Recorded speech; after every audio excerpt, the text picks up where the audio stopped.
Good morning, staff, students, community members, and distinguished guests.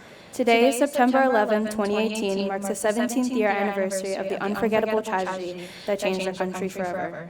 Today, we dedicate this ceremony to honor the individuals, both service and civilian, that have fallen on this tragic day.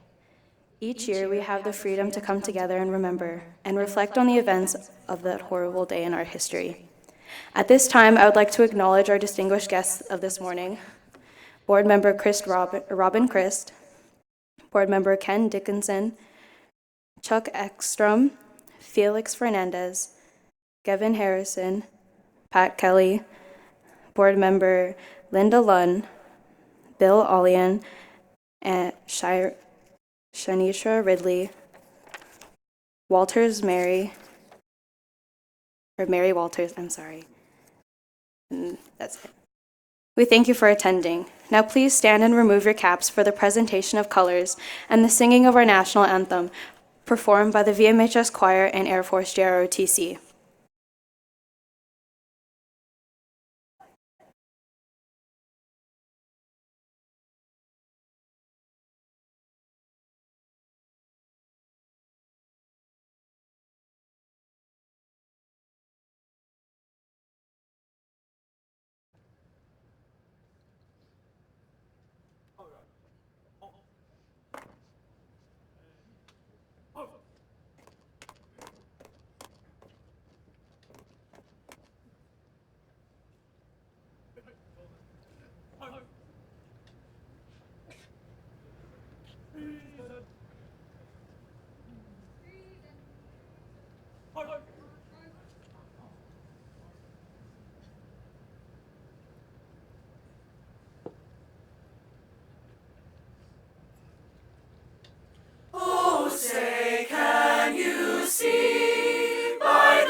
You may all be seated. Now, please stand and remove your caps for the Thank you for your beautiful performance. And now, in remembrance and reflection, let us listen to the thoughts and feelings directly affected by this incident.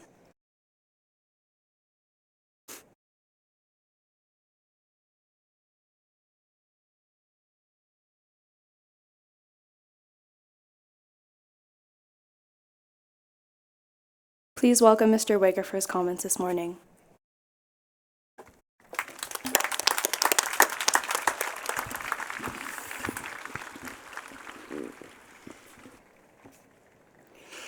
Welcome, students, staff, and guests. We're here to remember the tragedy that occurred on September 11th, 2001, and honor those who have perished on this day and the days following the attack.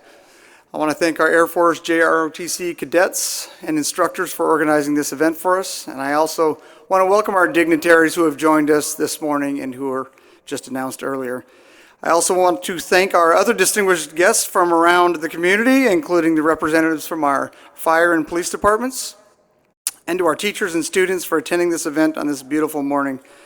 Finally, to our men and women representing the branches of the military with us this morning and all our veterans today, we thank you for your service. The tragic events that occurred on September 11th, 2001 happened 17 years ago on a morning much like this one, blue and warm and beautiful. Many of you students had not even been born on the date of this tragic day. However, if you talk to just about any older brother, sister, or family member over about 21 years old or so, they'll remember exactly where they were and exactly what they were doing when they first heard about the attacks on 9/11. That is because even as it was happening, all of us knew this was a historically tragic day. Our minds marked this as a moment in time that should never be forgotten. As a way to keep this as a critical day in your memory and to ensure that you as a generation also never forget what happened on 9/11, talk to your parents about where they were and what they were doing on the morning of September 11th, 2001. Listen to their story and most importantly, ask them what they felt. But why should we remember 9/11? 17 years ago, our nation and the world profoundly changed. There was a world before 9/11 and the world after. Never had there been such an attack on American soil, and nearly 3,000 citizens, police, and other first responders died on that day. 6,000 more were injured.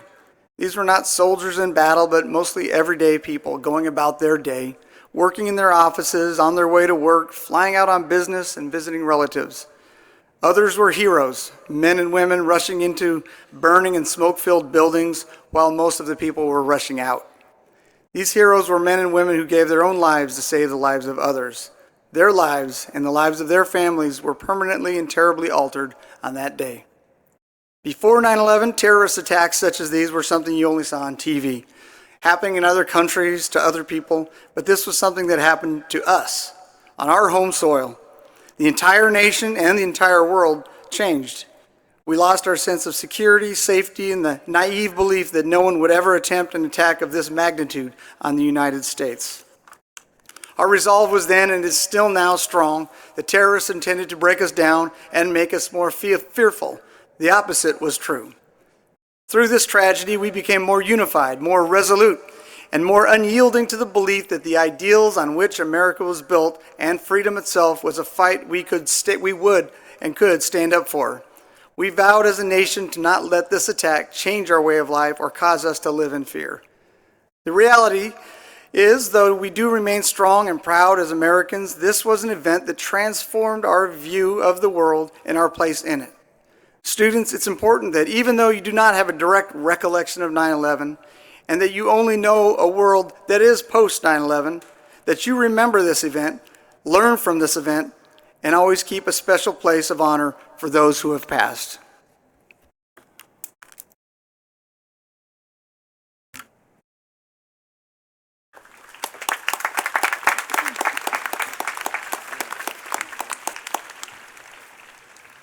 Thank you for your words, Mr. Wager. The Vista Marietta High School Justice Club will now present to you two poems.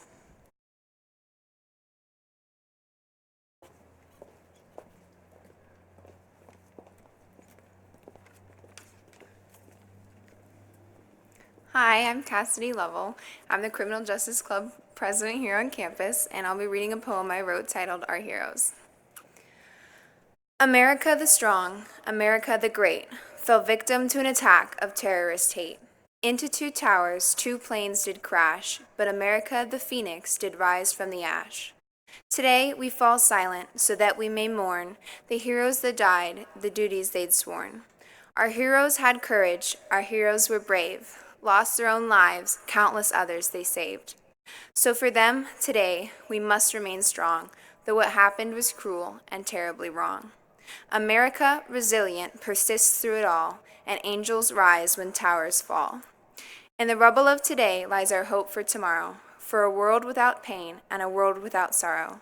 In 2001, on the 11th of September, is a day that America will forever remember. Thank you.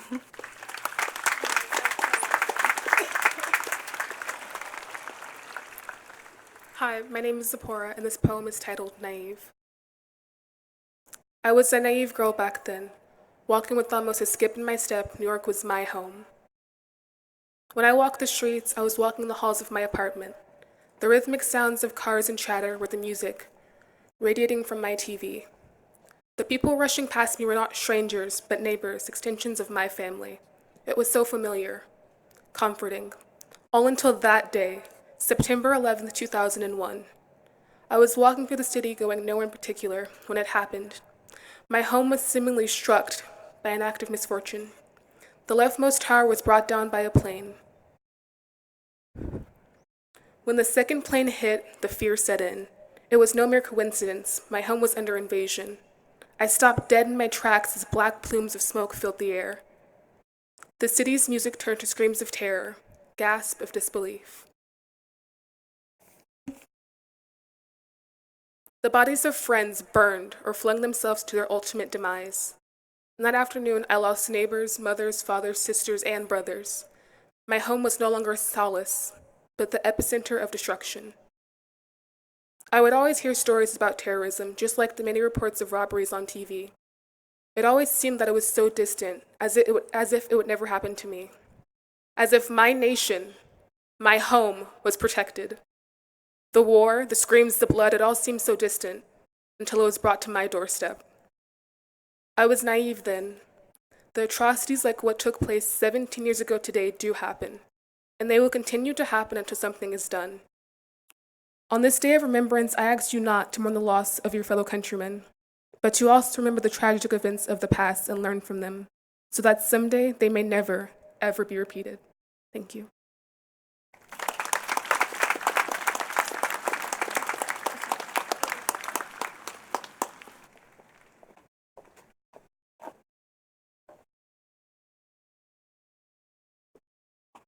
That was very compelling and powerful. Thank you. Let's give another thank you to our Criminal Justice Club.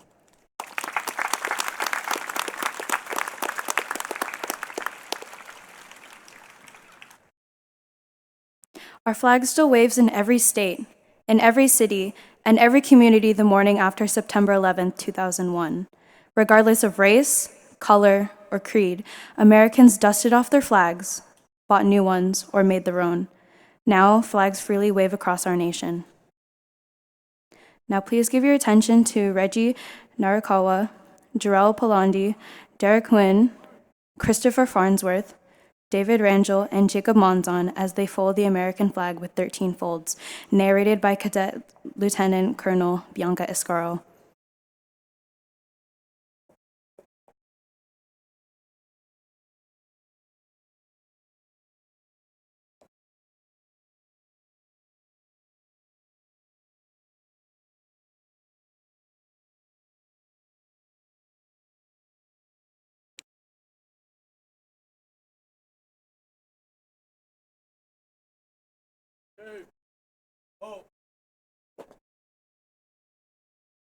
Ready?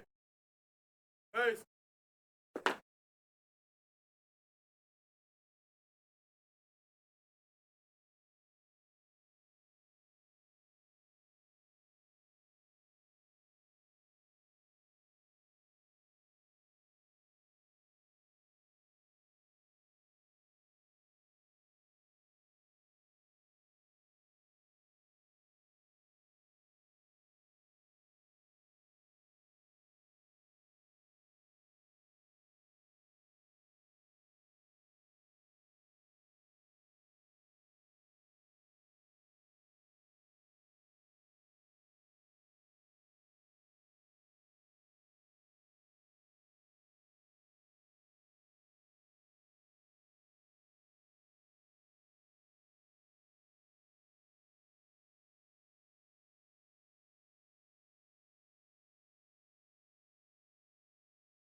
The folded tri-corner American flag should remind us of the soldiers who served under General George Washington and of the sailors and Marines who served under Captain John Paul Jones as they were followed by their comrades and shipmates in the U.S. Armed Forces, preserving for us the rights, privileges, and freedoms we enjoy today.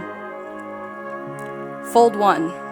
The 13 stripes represent the original 13 states: Delaware, Pennsylvania, New Jersey, Georgia, Connecticut, Massachusetts, Maryland, South Carolina, New Hampshire, Virginia, New York, North Carolina, and Rhode Island. Fold 2. The 50 stars represent our 50 United States of America.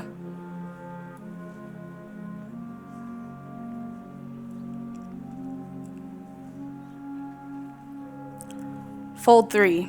I know not what course others may take, but as for me, give me liberty or give me death, as said by Patrick Henry.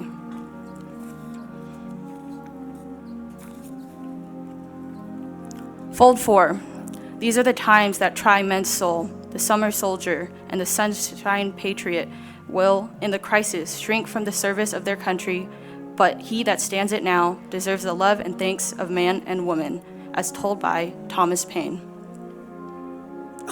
To quote the Declaration of Independence, we hold these truths to be self-evident that all men are created equal. They are endowed by their Creator with certain unalienable rights. Among these are life, liberty, and the pursuit of happiness. Fold 6. We, the people of the United States, in order to form a more perfect union, establish justice, ensure domestic tranquility, provide for the common defense, promote the general welfare, and secure the blessings of liberty to ourselves and our posterity, do ordain and establish this Constitution of the United States of America. Fold 7. Congress shall make no law respecting an establishment of religion, or prohibiting the free exercise thereof, or abridging the freedom of speech, or of the press, or of the right of the people to peacefully assemble, and to petition the government for a redress of grievances. First Amendment. Fold 8. The basis of our political system is the right of the people to make and to alter their constitutions of government. George Washington. Fold 9. My God, how little do my countrymen know what precious blessings they are in possession of, and which no other people on earth enjoy. Thomas Jefferson. Fold 10. 87 years ago, our fathers brought forth on this continent a new nation, conceived in liberty and dedicated to the proposition that all men are created equal. Abraham Lincoln. Fold 11. Give me your tired, your poor, your huddled masses yearning to breathe free, the wretched refuse of your teeming shore. Send these, the homeless tempest, tossed to me. I lift my lamp beside the golden door. Emma Lazarus, inscription of the Statue of Liberty. Fold 12. Ask not what your country can do for you, but what you can do for your country. John Fitzgerald Kennedy. Fold 13. I have a dream that my 4 little children will one day live in a nation where they will not be judged by the color of their skin, but by the content of their character. Martin Luther King, Jr.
Ready?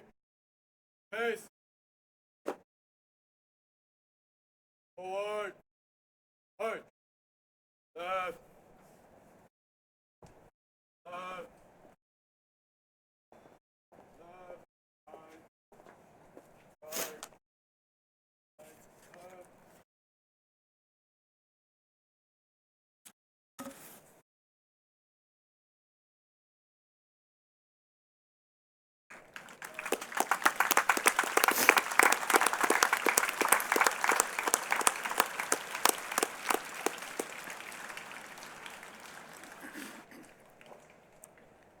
Now, please give a warm welcome to Lieutenant Colonel Harrison.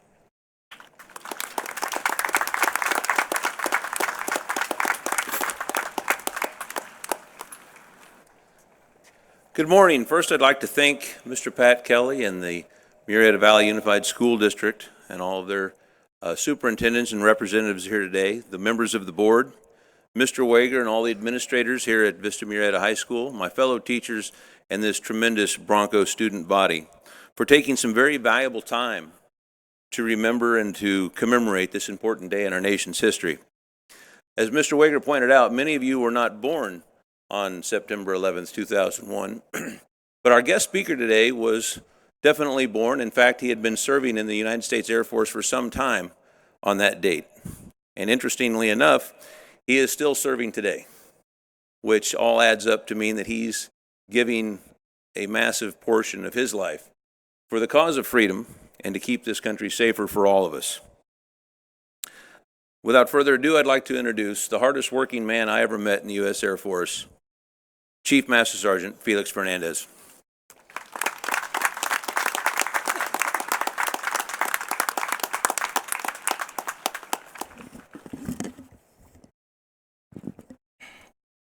Good morning, Vista Murrieta staff, students, family members, and special guests.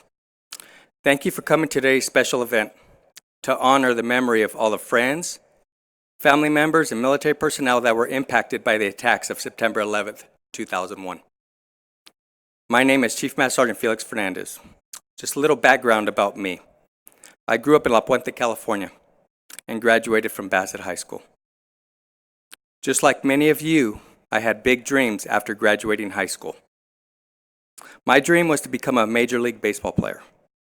I thought I was good, but no scouts were knocking on my door. So I went to see an Air Force recruiter in 1985, and by September of the same year, I enlisted to go into the Air Force at the age of 17. This decision changed my life completely. I left for boot camp in August 1986, just 2 months after I graduated high school. Today, I'm proud to say that I've been serving in the Air Force for well over 32 years.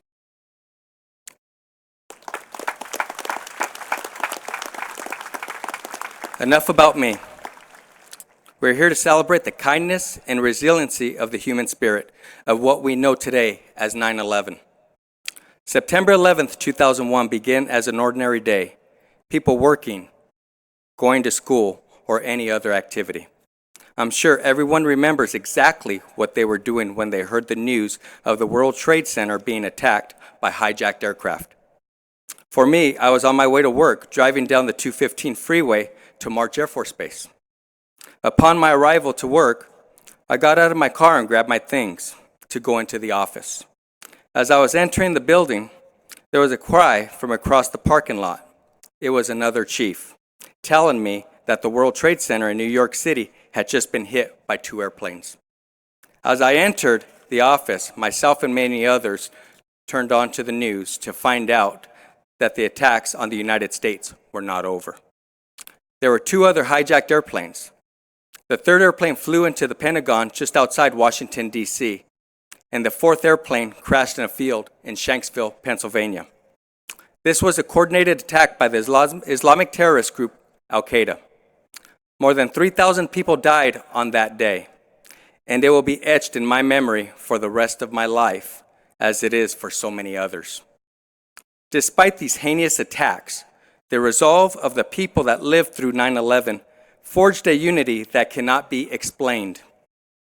During this time of crisis, we all put our differences aside and came together as a nation.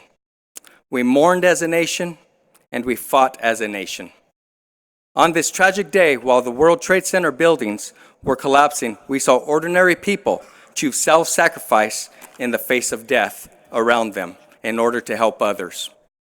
We also know that the passengers of the fourth airplane sacrificed their own lives as they refused to allow the hijackers to succeed in their attempt to harm others by crashing the airplane into an empty field. During 9/11, I was assigned to Headquarters 4th Air Force, which managed over 13 bases. At 4th Air Force, we orchestrated missions for each of those bases to be able to send airmen across the world to different countries to support the war against terrorism. All the Broncos attending high school today don't remember the events of 9/11. This is something that you may have read about, seen in videos, or even heard from family members. Although today we are still fighting the war on terrorism, some of you Broncos will go to a recruiting station to serve this great nation and protect its democracy against terrorism so that others may enjoy the freedom that we provide. Today we remember and commemorate what we learned about ourselves on September 11th, 2001. We must never forget the unity that we forged on that day, and we must always remember that ordinary human beings gave their lives so that others may live. Thank you.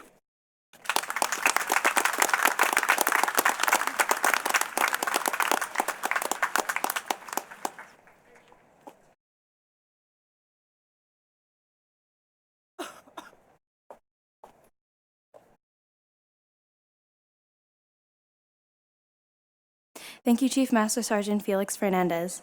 As a unified school, we will now take some time to remember those who lost their lives on the morning of September 11, 2001. Additionally, I would like to welcome Vista Marietta's Wind Ensemble as they are conducted by Mr. Wade.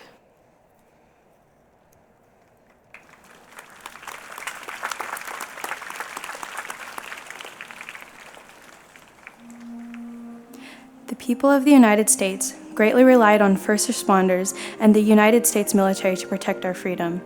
Our special guests will now be escorted by some of our student leaders as they represent their branches of service, the flights, the towers, and the Pentagon. Each representative will carry a red rose to symbolize the hardiness and valor of their fellow comrades went through.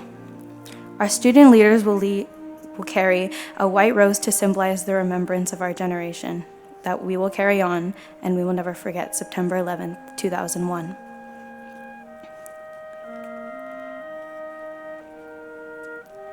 We have Senior Master Sergeant Burgos, escorted by Head Drum Major of the Vista Marietta Golden Alliance, Emily O'Donnell. Representing the fire department, we have Captain Joe Burke, escorted by Second Lieutenant Pauline Nguyen.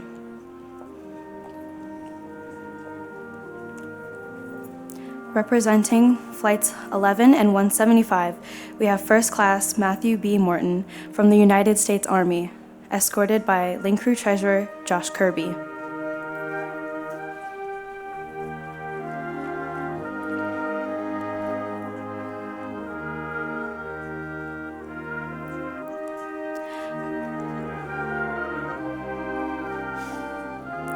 Representing Flight 77, we have Master Chief Russell Tilden from the United States Navy, escorted by ASB President Kelsey Waite.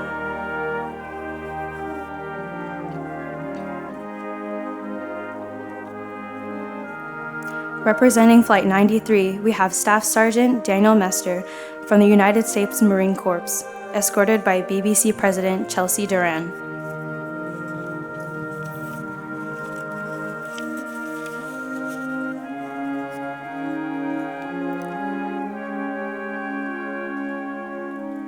Representing the United States military, we have Lieutenant Colonel Kenneth Good from the United States Air Force, escorted by Air Force Junior ROTC Cadet Master Sergeant Balak Guy.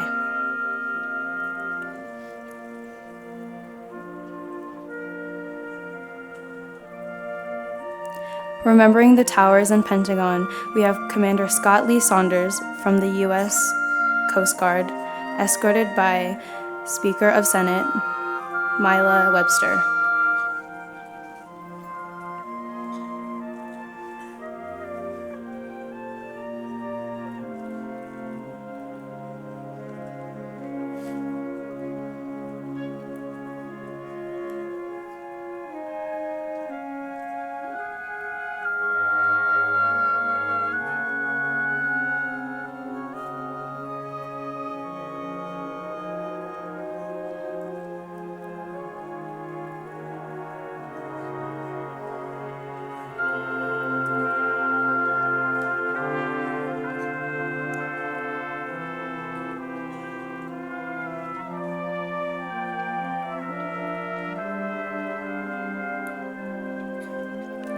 May all be remembered and memorialized in our hearts. Now, please stand as taps will be played by Bradley Torres.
Thank you, military members, first responders, school staff, and student leaders. We appreciate you all being with us this morning. This will now conclude our ceremony. Please enjoy the rest of your day. Thank you.